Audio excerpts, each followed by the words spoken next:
One of humanity's greatest inventions is undoubtedly money.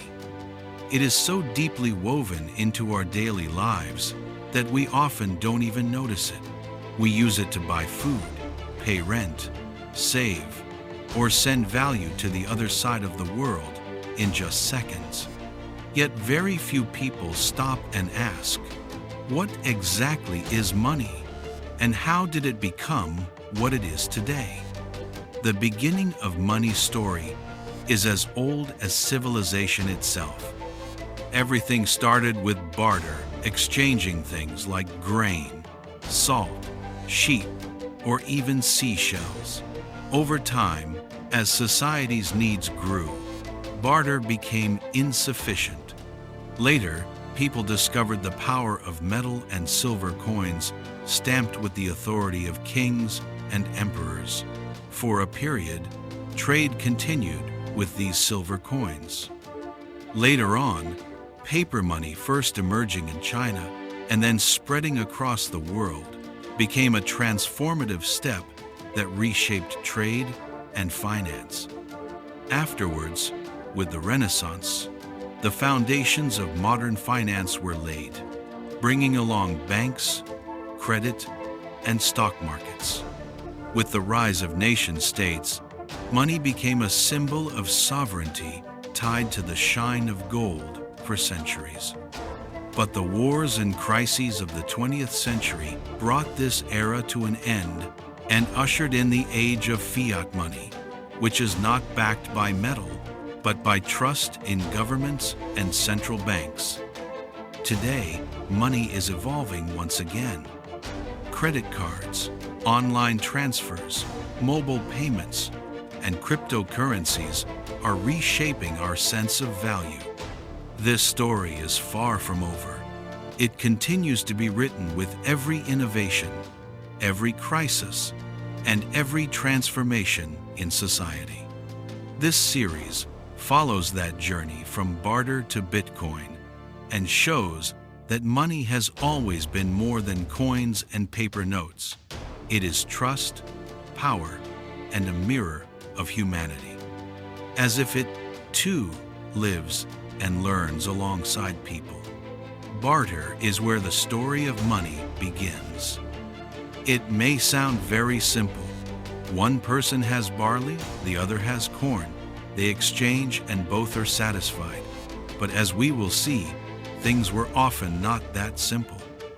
Yet these exchanges laid the foundation for the economic systems that still shape our world today. In the earliest human communities, living and surviving depended on sharing. Hunter-gatherers didn't have money, but they had a silent economy based on reciprocity.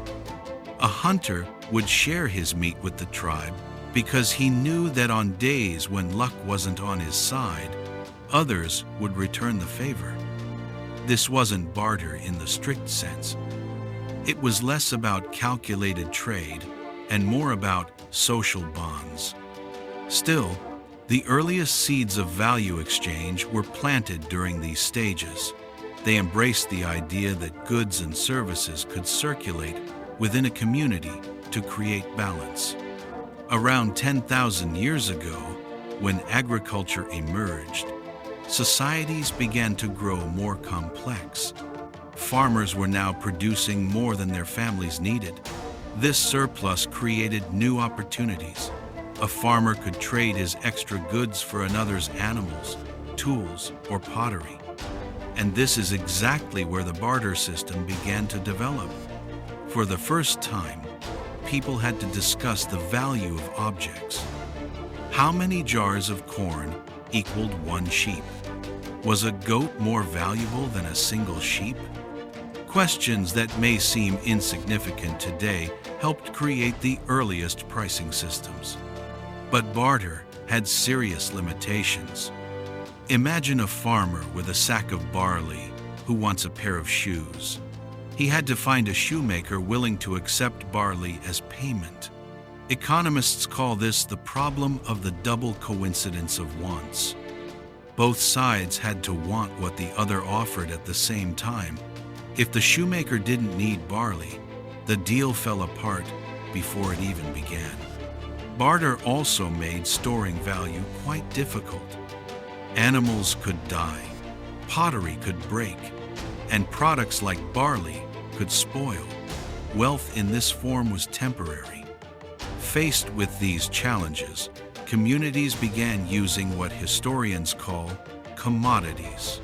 These were items that everyone considered valuable and that remained relatively stable over time.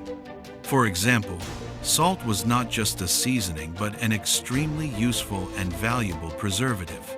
Roman soldiers were even paid with salt at times, which gave us the modern word salary. In some places, cattle became a unit of wealth. In Homer's epics, value was often measured by the number of cattle. Even the English word pecuniary, meaning relating to money, comes from the Latin word pecus, meaning cattle. In other regions, seashells were preferred as currency. The cowrie shell, durable, small, and aesthetically pleasing, circulated for centuries across Africa, Asia, and the Pacific Islands. It was easy to carry, difficult to counterfeit, and widely recognized. Archaeologists have found cowrie shells along trade routes stretching thousands of kilometers, showing just how global this early form of money really was. But commodity money was not only about practicality, it also carried cultural meaning.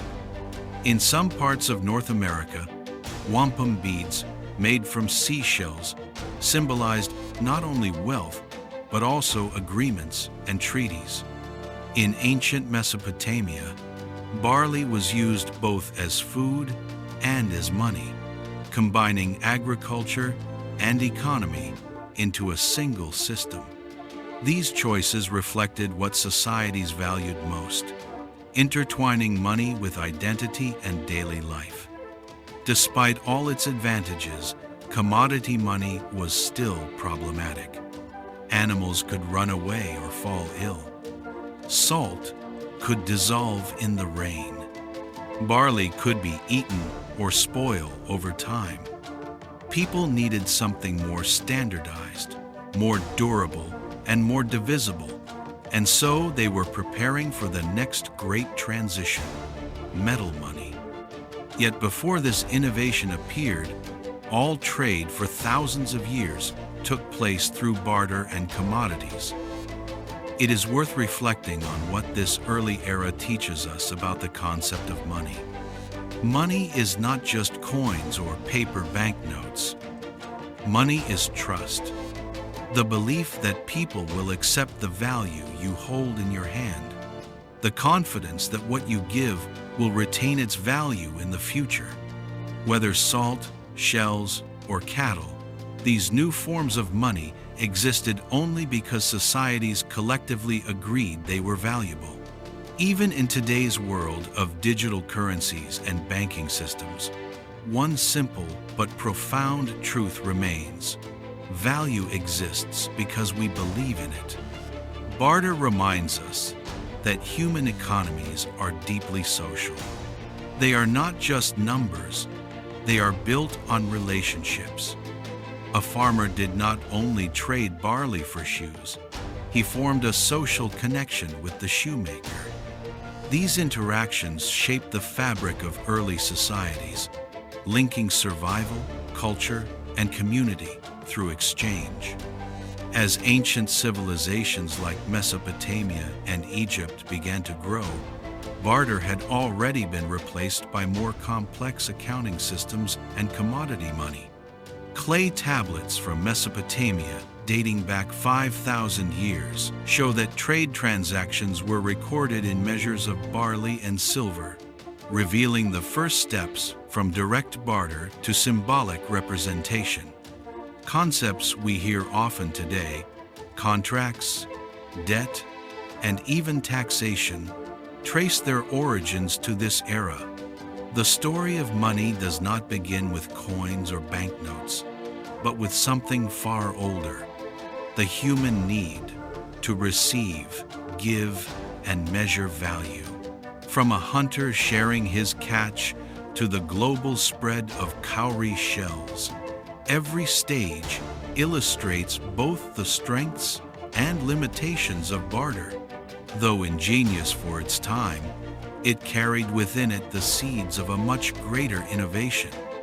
In the next chapter, we will see how human ingenuity transformed these fragile trade systems into something far more lasting: the minting of metal money.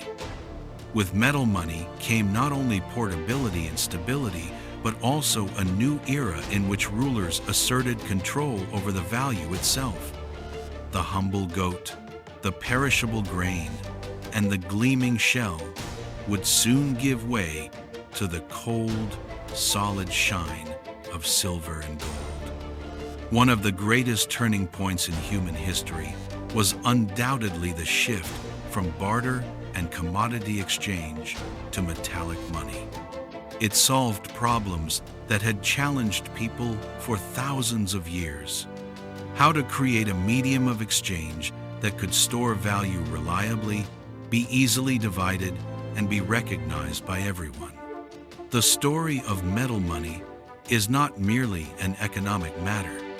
It is deeply connected to trust, power, and the rise of organized states.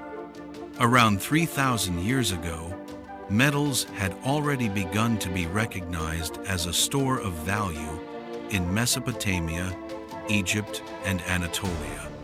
Gold and silver were rare, durable, and beautiful. They did not rot like barley, corn, or wheat, nor could they fall ill or die like cattle. They could be melted, divided, and easily transported over great distances. Merchants and rulers increasingly standardized trade by weighing small pieces of metal on scales. But weighed metal, while practical, was still laborious. The weight had to be measured each time, and the purity tested. The idea of the coin would transform everything. According to most historians, the first true coins appeared in the 7th century BCE in the Kingdom of Lydia in western Anatolia. These early coins were made from electrum, a naturally occurring alloy of gold and silver, and stamped with the lion head emblem of the Lydian kings. These coins were revolutionary.